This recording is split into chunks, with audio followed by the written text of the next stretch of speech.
ಯಾರು ಜಾತಿ ಗೀತಿ ಬಿಡ್ರಿ.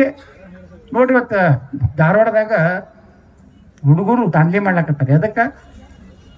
ನೌಕರಿ.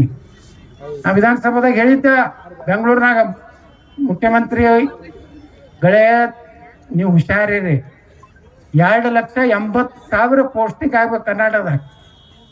2,80,000 ಪೋಸ್ಟಿಂಗ್ ಆದ್ರೆ 2,80,000 ಯುವಕರಿಗೆ ನೌಕರಿ ಆಗ್ತದೆ. 2,80,000 ಮಂದಿಗೆ ಗ್ಯಾರಂಟಿ 10 ಕಿಲೋ ಅಕ್ಕಿ ಕೊಡೋದು ಅವಶ್ಯಕತೆ ಇಲ್ಲ. ಅವ್ರಿಗೆ 20,000 ರಿಂದ 30,000 ಪಗಾರ ಬರ್ತದ. 3 ಲಕ್ಷ ಕುಟುಂಬಗಳನ್ನ ನೀವು ಶ್ರೀಮಂತ ಮಾಡುವುದು. ಇಲ್ಲಕಂದ್ರೆ ನೇಪಾಳದಾಗ ಮೊನ್ನೆ ಏನಾಯ್ತು ನೋಡಿರಲ್ಲ, ಶ್ರೀಲಂಕಾದಾಗ ಏನಾಯ್ತು, ಹಂಗಾಗ್ತೈತಿ ವಿಧಾನಸೌಧ ಆಗ್ತದೆ. ಇವತ್ತು ಆ ಹುಡುಗರು ಹೇಳ್ಯಾರ ಏನಂದ್ರೆ, ನೀವು ನೇಮಕಾತಿ ಮಾಡ್ಕೋದೇ ಇದ್ರೆ ವಿಧಾನಸಭೆ ಹೋಗ್ತೀವ ಅಂತ ಎಚ್ಚರಿಕೆ ಕೊಡೋ ಪರಿಸ್ಥಿತಿ ಬಂದ ಮ್ಯಾಗ ಇವತ್ತು ಮುಖ್ಯಮಂತ್ರಿಗಳು ಏನ್ ಹೇಳ್ಯಾರ, 5 ವರ್ಷ ರಿಲ್ಯಾಕ್ಸೇಷನ್ ಕೊಡಬೇಕು ಅಂತೇಳಿ ಇವತ್ತು ಹೇಳ್ಯಾರ. ನಾವು ವಿಧಾನಸಭೆದಾಗ 3 ಕಡೆ ಮಾತಾಡಿದೆ. ಪೊಲೀಸರ ವಯೋಮಿತಿ ಹೆಚ್ಚು ಮಾಡ್ರಿ, ಪಾಪ ಕರೋನಾದಾಗ ಅಪಾಯಿಂಟ್ಮೆಂಟ್ ಆಗಿಲ್ಲ ಅಂತ ಹೊಡೆದೆ ಶಂಕ ಹೊಡೆದೆ. ಇವ್ರಿಗೆ ಬುದ್ಧಿ ಬರಲಿಲ್ಲ.